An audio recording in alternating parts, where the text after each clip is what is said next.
होता शादी हमार नेक्स्ट ईयर हो सके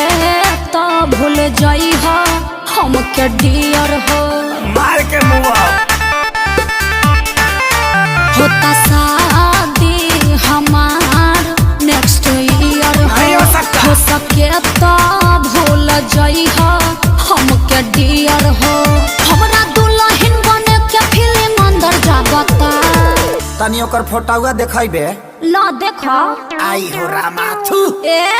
एक और आदि दादरिया हऊ समंदर लगाता हौ का अरे कर पेटा बा अरे तो म्यूजिक में गावा एक दिल दरिया हऊ समंदर लगाता एक दिल दरिया हऊ समंदर लगाता तोरा दूल्हा चला घर के बंदर लगाता तोरा दूल्हा चला घर के बंदर लगाता तू का बड़ा छुछुंदर ना सुंदर बनत दिहले बाड़ू सबके अपन प्रेम दीवाना हो अपन प्रेम दीवाना हो बनत दिहले बाड़ू सबके अपन प्रेम दीवाना हो पैबू नहीं हमरा जैसन जिंदगी में मर्दाना हो करा सगाई पक्का हमरा हाथ से पहिरा रिंग हो हई भोजपुरिया किंग जमाना कहेला पवन सिंह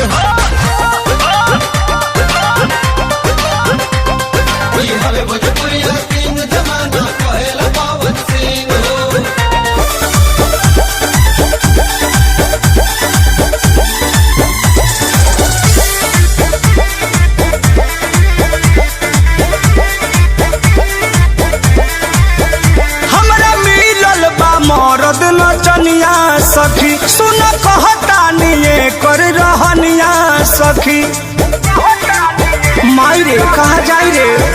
हमरा मिलल बा मरद नचनिया सखी सुन कहतानी कर रहनिया सखी मुँह लागल बा एकरा बजरिया के मुँह लागल बा एकरा बजरिया के निक लागे